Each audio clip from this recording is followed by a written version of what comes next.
সুপ্রিয় দর্শক, আসসালামু আলাইকুম। আপনাদের সবাইকে স্বাগত জানাচ্ছি এখনকার আলোচনায়।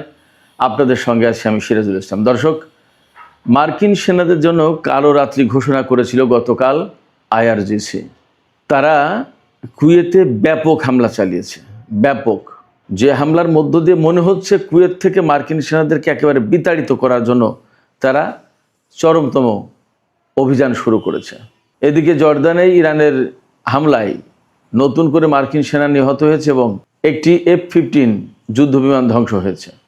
মার্কিন প্রভাবশালী গণমাধ্যম CNN আজকে রিপোর্ট করেছে, গত 9 জুলাই থেকে শুরু হওয়া সংঘর্ষে এ পর্যন্ত প্রায় 100-র মতো মার্কিন সেনা আহত হয়েছে।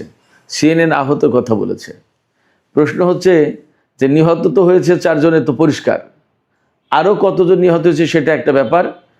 এই প্রেক্ষাপটে মানে মার্কিন সেনা হতাহতের ঘটনা কত বড় হলে মার্কিন প্রেসিডেন্ট ডোনাল্ড ট্রাম্প তার ট্রুথ সোশ্যালে পোস্ট দিয়ে নির্দেশনা দিয়েছেন মার্কিন যুদ্ধমন্ত্রী, মার্কিন সামরিক বাহিনীর প্রধান এবং সংশ্লিষ্ট সেনা কর্মকর্তাদেরকে যে ইরানের বিরুদ্ধে চরমতম প্রতিশোধ নিতে হবে। তিনি বলেছেন যে ইরানের কাছ থেকে চরম মূল্য আদায় করতে।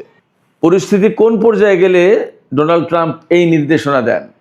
এদিকে মার্কিন প্রেসিডেন্টের এই চরম হুঁশিয়ারির পরেও ইরান বলছে তাদের লক্ষ্য অর্জন না হওয়া পর্যন্ত যুদ্ধ থামাবে না এবং আরও বেশি ক্ষেপণাস্ত্র ও ড্রোন হামলার শিকার হওয়ার জন্য মার্কিন সামরিক বাহিনীকে আহ্বান জানিয়েছে ইরান। অর্থাৎ তারা বলেছে যে আরও ড্রোন এবং বড় ভারী ক্ষেপণাস্ত্র হামলা হবে, তার জন্য প্রস্তুত থাকো।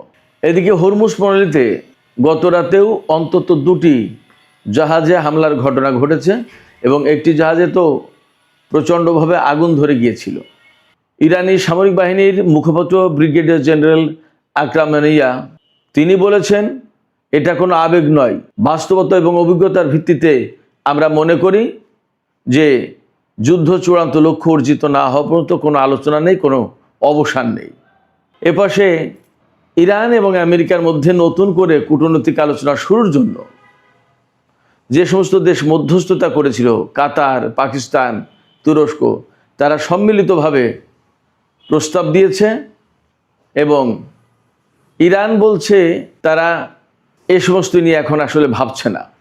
ইরানি সংসদের স্পিকার বাকের কলিবফ তিনি বলেছেন, একদিকে তারা আমাদেরকে হুমকি দিচ্ছে, আমাদের উপরে যুদ্ধ চাপিয়ে দিচ্ছে, বিমান এবং ক্ষেপণাস্ত্র জড়ো করছে নতুন করে, আর একদিকে আমাদেরকে যুদ্ধবিরতির কথা বলছে।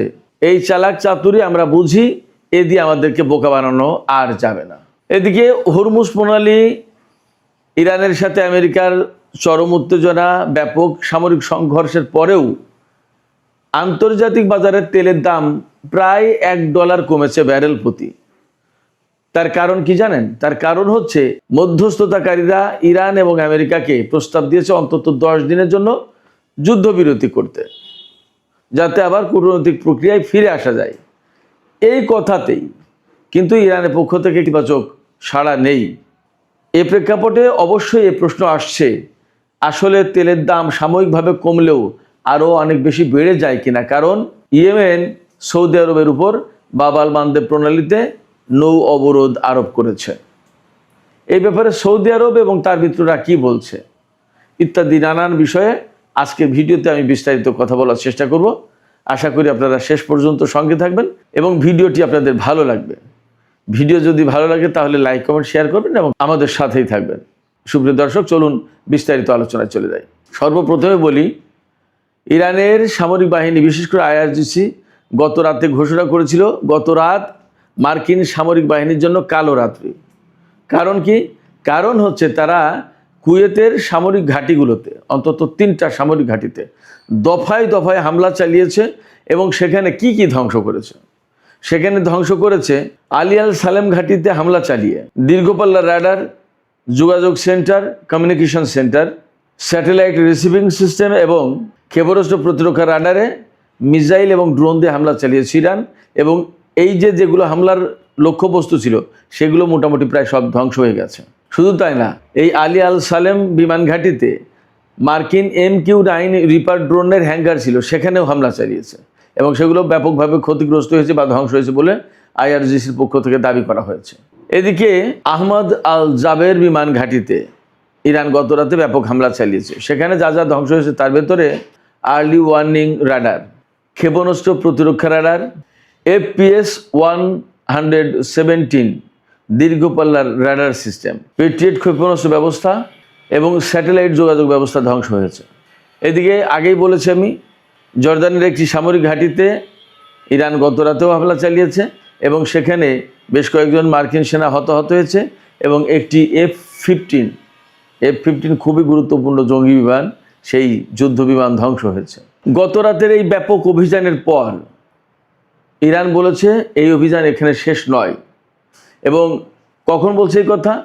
যখন কাতার, পাকিস্তান, তুরস্ক এদের পক্ষ থেকে প্রস্তাব দেওয়া হচ্ছে বা দেওয়া হয়েছে যে অন্তত 10 দিনের জন্য এই যুদ্ধ বিরতি করা হোক, তখন ইরান বলছে যে যুদ্ধ শেষ করার তো কোনো কারণই নেই, বরং আরও বড় এবং বিস্তৃত পরিসরে আমেরিকার বিরুদ্ধে অভিযান চালানো হবে। IRGC বলছে মধ্যপ্রাচ্য আমেরিকার না, এই অঞ্চলের কেউ নয় আমেরিকা, অতএব এই অঞ্চল থেকে তাদেরকে ছেড়ে যেতেই হবে। যতক্ষণ পর্যন্ত তারা না ছেড়ে যাচ্ছে ততক্ষণ পর্যন্ত এই হামলা অব্যাহত থাকবে।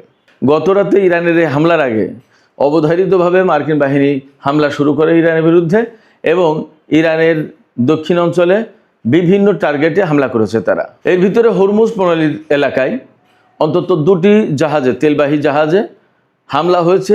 একটি জাহাজে কিভাবে বিস্ফোরণ ঘটেছে শিওর না, এটা হতে পারে মাইন বিস্ফোরণে অথবা ইরানের হামলা, কিন্তু এটা পরিষ্কার এখনও কোনো বক্তব্য আসেনি। এই হামলার প্রেক্ষাপটে জাহাজটিতে ব্যাপকভাবে আগুন ধরে যায় এবং তাৎক্ষণিকভাবে জাহাজের যত ক্রু নাবিক যারা ছিল তারা লাইফ বোট নিয়ে তারা সমুদ্রে নেমে পড়ে, তাদেরকে উদ্ধারের প্রচেষ্টা চালানো হচ্ছে। আমি খবর যখন করেছি তখন, অর্থাৎ বেশ খানিক আগের কথা, হয়তো এতক্ষণে উদ্ধার হয়ে গেছে। এই যে মার্কিন হামলা পাল্টা হামলার ঘটনা ঘটছে, এর প্রেক্ষাপটে বিশেষ করে জর্দানে যে বহু সংখ্যক সেনা হতাহত হয়েছে, আর আসলে মার্কিন বাহিনী বিমান, ক্ষেপণাস্ত্র প্রতিরক্ষা ব্যবস্থা, তারপরে ড্রোন এবং হেলিকপ্টার বহু সংখ্যক ধ্বংস হয়েছে। একথা তারা যতই লুকিয়ে রাখার চেষ্টা করছে আসলে পারছে না। নিউ ইয়র্ক টাইমস, তারপরে CNN বিভিন্ন জায়গায় টুকটাক কম বেশি ফাঁস করে দিচ্ছে। এই অবস্থায় ভেতরে ভেতরে খবর তো মার্কিন প্রেসিডেন্ট ডোনাল্ড ট্রাম্প জানেই। ডোনাল্ড ট্রাম্প ঘোষণা করেছে যে ইরানকে এর জন্য চড়া মূল্য দিতে হবে। ট্রাম্প বলছে যে যতটা মার্কিন সেনা নিহত হয়েছে তার প্রতিটি সেনার বিপরীতে ইরানিদেরকে অনেক বেশি মূল্য দিতে হবে। তার মানে ধরুন একটা মার্কিন সেনা নিহত হলে তারা হয়তো 10 জন ইরানি সেনা হত্যা করার চেষ্টা করবে। ইঙ্গিত কিন্তু এইরকম। ডোনাল্ড ট্রাম্প ট্রুথ সোশ্যালে একটা পোস্ট দিয়েছেন। সেই পোস্টে তিনি মার্কিন যুদ্ধমন্ত্রী পিট হেগসেট, তারপরে জয়েন্ট চিফস অফ স্টাফের চেয়ারম্যান জেনারেল ড্যান কেইন এবং বিভিন্ন সেকশনের বড় বড় সামরিক কর্মকর্তা যারা, তাদেরকে এই নির্দেশনা বাস্তবায়নের কথা বলেছেন ডোনাল্ড ট্রাম্প। ট্রুথ সোশ্যালের যে পোস্ট দিয়েছে সেই পোস্টের মাধ্যমে কিন্তু এই নির্দেশনা দেওয়া হয়েছে। এর মানে হচ্ছে আমেরিকা ইরানের বিরুদ্ধে এই সেনা হত্যার ব্যাপক প্রতিশোধ নেওয়ার চেষ্টা করছে। এর আগে আমেরিকার হামলায় ইরানের 7 জন সেনা মারা গেছে, কিন্তু সেই সময় ইরানও বলেছিল আমরা পাল্টা হামলা চালাবো এবং এর মূল্য পরিশোধ করতে হবে আমেরিকাকে। তো এই যে হুমকি, পাল্টা হুমকি, এতে যুদ্ধ বন্ধের কোনো প্রেক্ষাপট, কোনো কারণ আলামত তো আমরা দেখছি না। অথচ পাশে মার্কিন পররাষ্ট্রমন্ত্রী মার্কো রুবিও বলছে যে আমাদের কূটনীতিক দরজা খোলা, এবং এই যে মধ্যস্থতাকারীরা তারা যে প্রস্তাব দিয়েছে যুদ্ধ বন্ধে, সেই যুদ্ধ বন্ধের প্রস্তাব কিন্তু মূলত আমি মনে করি আবার নতুন করে আমেরিকার পক্ষ থেকে যুদ্ধবিরতির একটা চেষ্টা চালানো হচ্ছে। এর আগেও আমরা বারবার দেখেছি যে চুক্তি চুক্তি চুক্তি চুক্তি এইগুলো করতেই থাকে এবং এক পর্যায়ে ইরানও রাজি হয়ে যায় এবং বসে। এবার মনে হচ্ছে না যে ইরান এই রকমের চুক্তিতে বা এই রকমের আলোচনায় যাবে যুদ্ধ বাদ দিয়ে। ইরান বলছে, পরিষ্কার করে বলেছে যে আমরা আবার যুদ্ধবিরতি দিলে তারা আবার এই যুদ্ধবিরতি সুযোগে নিজেদেরকে গুছিয়ে নিয়ে আবার আমাদের উপর হামলা চালাবে। এই অভিজ্ঞতা আমাদের বারবার হয়েছে, সেক্ষেত্রে আমরা এবার আর এই সমস্ত ভিতরে নেই, আমরা যে অবস্থা আছি এর একটা চূড়ান্ত পরিণতির দিকে যাব। এবং আমরা দেখতেও পাচ্ছি আমেরিকা কিন্তু বিপুল সংখ্যক বিমান আনছে, F-16 এবং F-35 বিমান আনছে জার্মানি এবং ব্রিটেন থেকে। এবং ব্রিটিশ প্রধানমন্ত্রী যে বার্নহ্যাম নতুন প্রধানমন্ত্রী হলেন, তার ক্ষমতা নেওয়ার সাথে সাথেই ডোনাল্ড ট্রাম্প তাকে ফোন করেছেন এবং তাকে চাপাচাপি করছেন যে ব্রিটিশ দুটো ঘাঁটি আমেরিকাকে ব্যবহার করতে দিতে হবে। এর আগে কিয়ার স্টারমার তিনি কিন্তু ব্রিটিশ ঘাঁটি ব্যবহার করতে দিতে চাননি। এটা নিয়ে অনেক টানাপোড়েন হয়েছে ব্রিটেন এবং আমেরিকার মধ্যে। নতুন প্রধানমন্ত্রী কি করেন সেটা একটা ব্যাপার, কিন্তু এরই মধ্যে তার উপর চাপ সৃষ্টি করেছেন ডোনাল্ড ট্রাম্প। সেক্ষেত্রে যুদ্ধবিরতির প্রত্যাশাটা কিন্তু প্রকাশ্যে আমেরিকা করছে না, ভেতরে ভেতরে বলছে। আবার তাদের যুদ্ধ প্রস্তুতি এবং ইরানের উপরে ব্যাপকভাবে হামলা এগুলো কিন্তু কন্টিনিউ চলছে।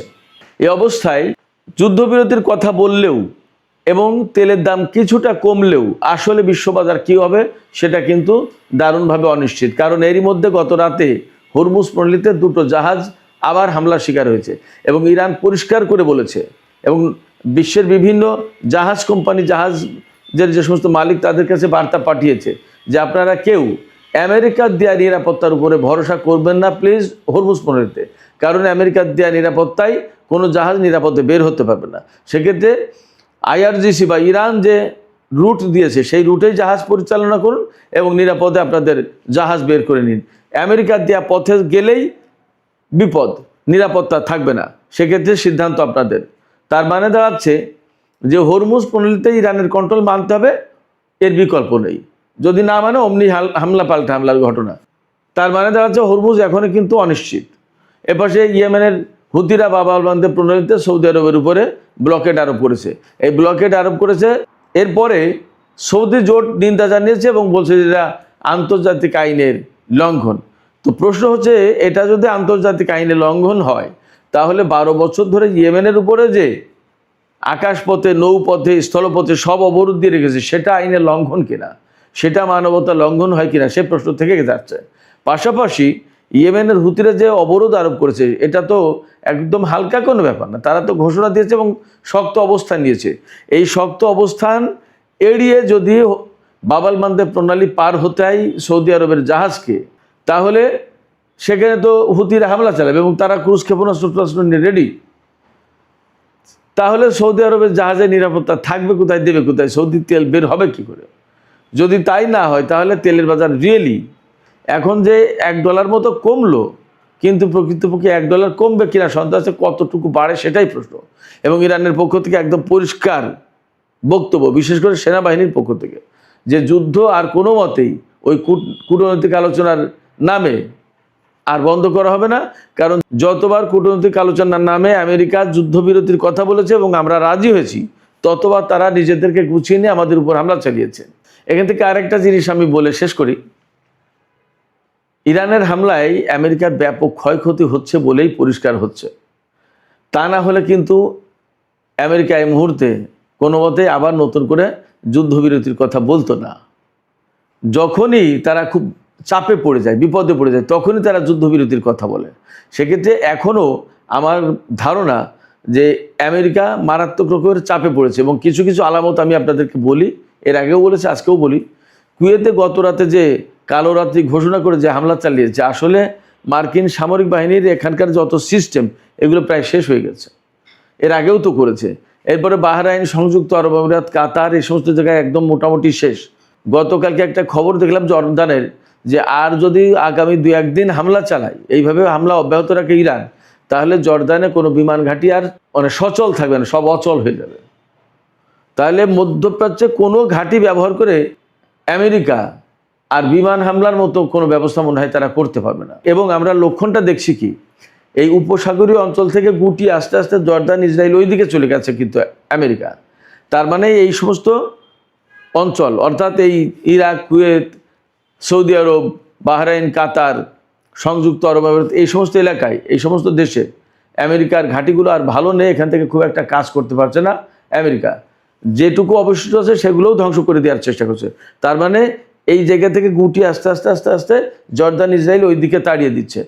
এর মানে দাঁড়াচ্ছে মধ্যপ্রাচ্য থেকে আসলে মার্কিন সামরিক বাহিনী বিদায় নেবে কি নেবে না সেই প্রশ্ন এসে সামনে দাঁড়াচ্ছে।